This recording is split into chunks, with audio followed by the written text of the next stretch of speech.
Hello friends, welcome back to VES blogs. तर हे बघा, आमच्या मावशीचा मुलगा आलेला, 2 नंबरच्या मावशीचा मुलगा आलेला. त्याचं नाव युवराज आहे. तर तो बघा किती गप्पा मारतोय. एवढा छोटा आहे पण गप्पा किती मोठ्या आहेत. आणि त्यानंतर आम्ही बिर्याणी पण बनवली होती रात्री, तर ते पण पाहूया. चला मग दाखव ना. मी मम्मीला सांगतो, तुम्हाला नाही सांगा मी. काय सांग तू?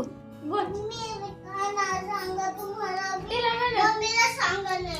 तिला मावशीला पापा जो काम नाही गे. तर हे बघा, बिर्याणीची तयारी चालू झाली आहे इथं. आणि तोपर्यंत इथे तांदूळ वगैरे शिजायला टाकलेले आहेत आणि दूध पण काढून आणलं आहे मम्मीनं. तर आमची तर संध्याकाळी खूप गडबड असते. स्वयंपाक पण बनवायचा असतो. म्हशी असतात त्यामुळं दूध काढायचं असतं. बायका दुधाला येतात. प्लस पिलूचं, जर पिलू रडत नाही तसं तर, पण रडायला लागलं तर मग सगळा गोंधळच होऊन जातो. तर आज पिलू झोपलं होतं म्हणून बिर्याणीचा म्हणजे बेत केलेला आम्ही. तर हे बघा, कांदा वगैरे तळून घेतला, व्यवस्थित फ्राय करून घेतला. कांदा तळायला थोडा वेळ लागतो.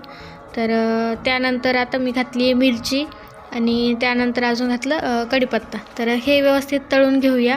आणि त्यानंतर घालते आहे टोमॅटो. तर टोमॅटो घातल्यानंतर मी थोडंसं मीठ घातलेलं व्हिडिओमध्ये, म्हणजे मला घेताच आलं नाही. तर हे बघा, व्यवस्थित टोमॅटो तळून घेते. आणि त्यानंतर थोडीशी कोथिंबीर पण घालते याच्यामध्ये, तेलामध्येच.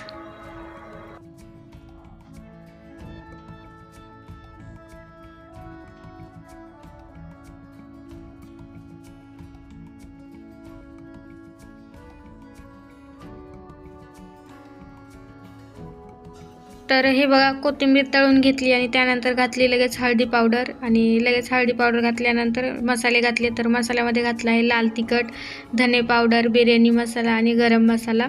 मसाले व्यवस्थित तळून घेते आणि लगेच चिकन टाकलं आहे. तर चिकनही व्यवस्थित फ्राय करून घ्यायचं आहे. तर वाटलं तर तुम्ही पाणी पण टाकू शकता याच्यामध्ये. आणि चिकन वगैरे फ्राय करून घेतल्यानंतर आपण जो भात म्हणजे शिजून घेतला होता ना, तो टाकून घ्यायचा आहे. यातलं चिकन आपल्याला आधी थोडंसं वरती काढून घ्यायचं आहे आणि त्यानंतर भात टाकायचा. लेयर्स टाकायचे आहेत. तर मी लेयर टाकताना काही व्हिडिओ दाखवला नाही म्हणून सांगितलं. तर लेयर टाकल्यानंतर आपल्याला वरतून तळलेला कांदा, कोथिंबीर आणि तुपाची धार किंवा आपलं केसर दूध टाकून घ्या. कलर वगैरे पण टाकू शकता, पण मी टाकलेलं नाही, आमच्या घरच्यांना नाही आवडत. तर बिर्याणी कशी वाटली हे कमेंटमध्ये नक्की सांगा. आवडले तर लाईक, शेअर, सबस्क्राईब नक्की करा. भेटूयात पुढच्या व्हिडिओमध्ये. तोपर्यंत बाय बाय.